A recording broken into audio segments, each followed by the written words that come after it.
2 on your side, Town Hall, as Western New York deals with more cases, more hospitalizations, and now more restrictions, all due to COVID-19. Thanks for being here, everybody. I'm Michael Wooten. And I'm Kate Welshofer. You have texted a lot of questions to 849-2200, and we will ask some of them to Erie County Executive Mark Poloncarz, who said today the second wave is here. He joins us live in just a moment. Plus, later on, we're going to talk live with a man whose company owns dozens and dozens of gyms across this state and around the country.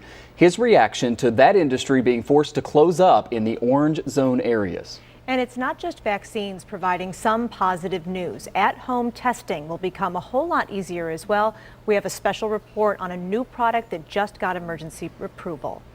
So later tonight, hair and nail salons, tattoo parlors, gyms, they will all have to shut down in Erie County's orange zone, along with the restriction of no more indoor dining at restaurants, just pickup and delivery. This as our region continues to see an increase in new cases, as well as more people with COVID-19 ending up in the hospital. Yeah, this really does give some perspective. As of yesterday, we had 233 people hospitalized in our 5-county region. If you look at the left side of your screen, you can see we aren't that far off from the highs that we experienced back in the spring, and we are sharply headed in the wrong direction. We want to talk about that and more now with Erie County Executive Mark Poloncarz, who joins us live. All of the topics that we're going to ask you about, Mark, were among the hundreds and hundreds of things that people asked us about today. So thanks for coming on and helping address some of these.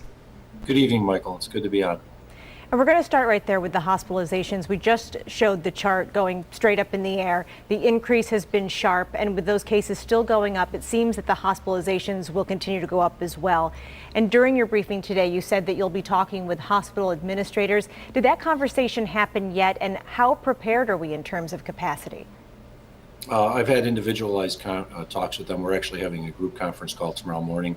We have actually the latest numbers from New York State on Western New York hospitalizations, and it went up again. It's at 233 for Western New York hospitals. And I just want to remind everybody, the way New York State defines Western New York, it is Niagara, Erie, Chautauqua, Cattaraugus, Allegheny. It does not include Orleans, Genesee, or Wyoming counties. So we are not that far away from our highs that we had last April, and that's very, very concerning, because we've seen this rapid spike in hospitalizations.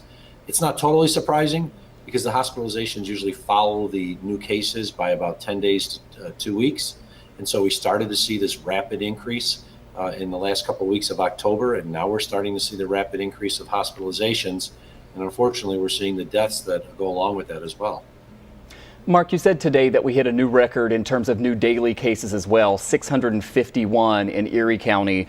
We just got the state report, which only had 490. So I think there's some people are wondering why the state put out that different number. But more importantly, the number is so high now. Are we at the point where contact tracing is almost pointless? I mean, if you have so many cases that it's taking days and days to do contact tracing, isn't that kind of something in our toolbox that is harder to utilize? Well, contact tracing is not pointless. We're actually hiring more individuals. We've hired about 12 more people in the last week. They're on the job right now. We're planning on hiring and actually have more that are coming in on Monday. It is not pointless, and it's really one of the keys to stopping the spread. What we're seeing, unfortunately, is dramatic rises. You talked about it, Michael. Yesterday, we had 651 positive. These are all news cases. These are not people who were new and previously, and we're trying to get a new case to see if they were now negative. These are all new cases. It wasn't that long ago, actually, in the week that ended on October 24th, when we only had 401 cases for the whole week. So in just a very short period of time, less than a month, we've seen dramatic increases. We're doing our best to keep up with the contact tracing. We're bringing in more people to do that. And that's why we continue to also send the message out that people need to take this seriously. Wear a mask when you're out in public, on the job. I don't wear a mask when I'm sitting at my desk alone, but if somebody comes into my office, I put my mask on. When I'm out in public, I put my mask on. And we need to do our best possible to safely socially distance so we can keep that number down, so we don't continue to have exponential growth to the point where it is completely out of control. With some new restrictions coming in now, we've gotten a lot of questions about the time frame in terms of yellow areas possibly then moving to orange and orange moving to red. And if the trends continue, it's likely that will happen. But of course, we certainly want to reverse it. Can you lay out for people any kind of timeline and sort of talk us through how that's going to go? Kate, what the state is doing is on a weekly basis, they're analyzing basically a full week's data with the counties. So myself and our county department of health, as well as some of my staff members, are working with the governor's office after we get a full week's data set, so to speak, to analyze and determine where the problem areas are, what can we do better, and do we need to change the zones. So what's happening is we're taking the case data on a week by week basis, basically a Tuesday through Monday. And then we'll start analyzing it on Monday night, review it in depth on Tuesday, and then a decision will be made on Wednesday as to whether or not there should be changes to the zones. Our goal is to avoid the red. The red means the shutdown of all non-essential businesses, and we're doing our best to avoid that. The state has made a determination as to what businesses should be closed in the yellow zone and the orange zones, as well as the red. If we go in the red, that's really bad. That's basically a complete shutdown of our economy except for essential businesses. And so we need to do our best to avoid that by working together to keep the spread rate down. Yeah, and I want to ask you about the industries that are singled out. And you just mentioned this is a state decision. This is not your decision, but restaurants for indoor dining, hair salons, barbershops, other personal care services, and gyms. All of those now in these orange zone areas are closed down. Do you have data here locally that backs up saying that those are places where the spread is happening? And I want to specifically ask you about gyms, because a little bit later on, we're going to be talking with the CEO of a company that owns a bunch of Planet Fitness locations, and he shared some numbers that we're putting on the screen right now. So they have 123 Planet Fitness locations in New York State, 600,000 members, almost 300 member check-ins since they reopened. He says they've had 0 health department violations and only 45 COVID-19 cases. Do you believe, as the governor has said, that gyms are a source of spread, or do we really know that? Well, the data points that they used from looking early on in the spring, but more importantly, how this huge spread in the wave that hit Texas, Georgia, and Florida earlier, and how they were seeing rapid spread in what are areas in which there's close contact between individuals, like tattoo parlors, barbershops, and the like, as well as the issues that they were seeing with gyms. I mean, I'm very glad to hear that Planet Fitness has a really good record. That's important. But we actually have seen cases in our own Erie County through our contact tracers where there have been individuals who may have caught it in a gym setting because there were contact relationships there. There's in any profession, there are good people who are investing in their businesses and doing it right, and sometimes there are others that don't. The decision was made by the state to go after these very close contact personal care services, so to speak, and that's why they're included in the orange zone.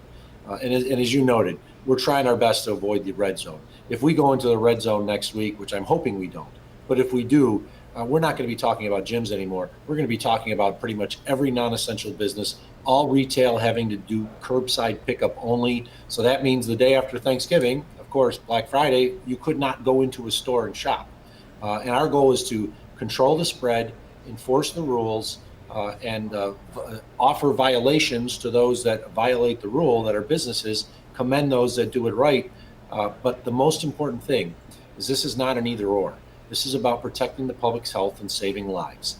We're not doing a cost-benefit analysis with regards to our economy. I know this is having a negative impact on many people's lives and businesses, and some dreams have been destroyed by it.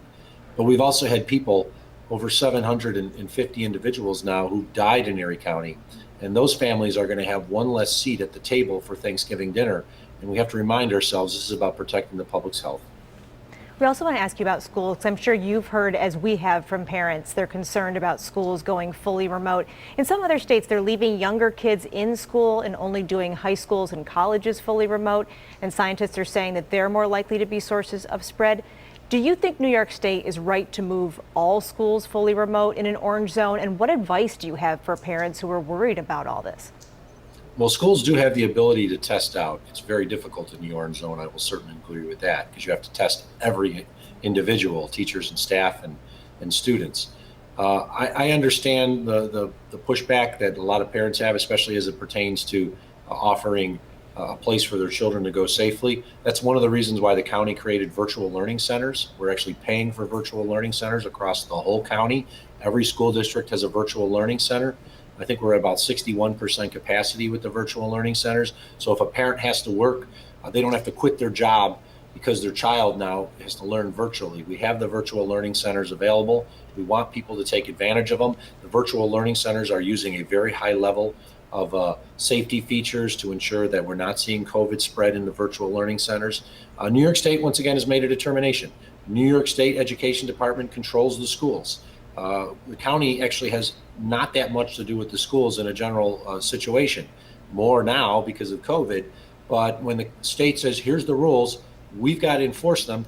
Our goal, and we're the only county that did this, we created the virtual learning centers so that we could give parents an opportunity who have to work with their schools virtually to put their child in a safe environment so the child can still learn. And we are the only county that has done that in all of New York State. So many issues, so little time. County Executive Mark Poloncarz for Erie County. Thanks for coming on the show and sharing your thoughts with us. We appreciate it. Thanks, Michael and Kate, and most importantly to everyone,